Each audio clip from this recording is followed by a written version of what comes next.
오늘 저는 여러분과 함께 이 불행한 제사장이며 또 사사였던 엘리의 삶과 또 그의 실패에 대해서 함께 이야기를 나누고자 합니다.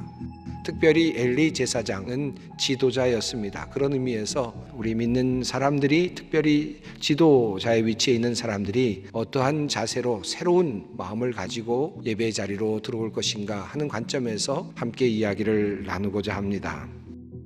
이는 여호와이시니 선하신 대로 하실 것이니라.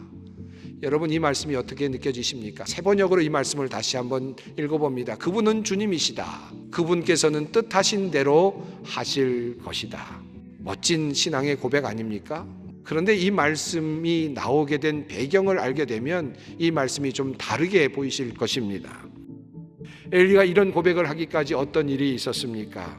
사무엘이 엘리를 찾아와서 나를 부르셨습니까? 3번 말했을 때 하나님께서 부르시는 것이니까 여호와께 종이 듣겠습니다 라고 그렇게 이야기를 하라고 가르쳐 주었죠. 그리고 다음 날 아침 엘리는 사무엘을 불렀습니다. 내가 하나님을 만나고 여호와의 말씀을 들었는데 그 말씀이 무엇이었느냐? 사무엘은 사실은 그 말을 하려고 하지 않았습니다. 왜냐하면 그 내용 속에는 엘리와 그의 가문과 관련된 패망의 소식, 심판의 소식이 들어있었기 때문입니다. 사실 이 내용은 엘리가 처음 듣는 이야기가 아니었습니다. 이 말씀은 하나님께서 엘리 제사장에게 하나님의 사자를 보내서 직접 전달하신 말씀이기도 했습니다.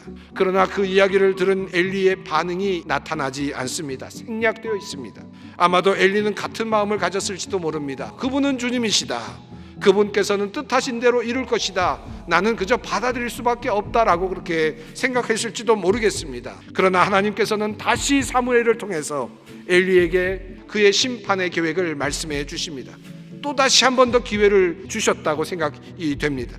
하지만 여전히 엘리는 회개할 마음이 없습니다. 그분은 주님이시다. 그분께서는 뜻하신 대로 하실 것이다. 사실 가장 고상한 신앙의 고백 같지만 그러나 실상은 불신앙인 것입니다. 하나님을 다 아는 것 같지요. 하나님에 대해서 다 설명할 수 있을 것 같습니다. 신학적인 논쟁을 해도 얼마든지 지지 않고 잘 할 수 있을 것 같습니다. 특별히 예수님을 오랫동안 믿어온 사람들, 그리고 직분자들, 저를 포함한 사역자들이 그런 태도들을 많이 갖고 있죠. 그런데 그들에게 한 가지 부족한 것이 있습니다. 그것은 바로 회개할 마음이 없는 것입니다. 저는 이것을 신앙인의 불신앙이라고 말하고 싶습니다. 회개를 자기 자신에게 적용하지 않는 가장 큰 불신앙의 태도입니다. 다른 사람은 회개해야 한다고 하지요. 다른 사람은 회개할 것이 보입니다. 마땅히 회개할 것이라고 생각합니다. 그러나 자기 자신에게 회개의 칼날을 들이대지는 않습니다. 아니, 자기 자신에게는 회개할 것이 보이지 않습니다. 회개가 없습니다. 엘리 제사장은 자신의 종교적 자리와 위치에서 화려하게 그렇게 신앙적인 선언들을 하고 있습니다. 신앙적인 지식도 소유했고요. 그것들을 사람들에게 알려주어서 하나님을 적절히 만날 수 있도록 도와주기도 했습니다. 정작 그러나 자기 자신은 구원을 받지 못하는 패망의 자리에 서게 되었습니다.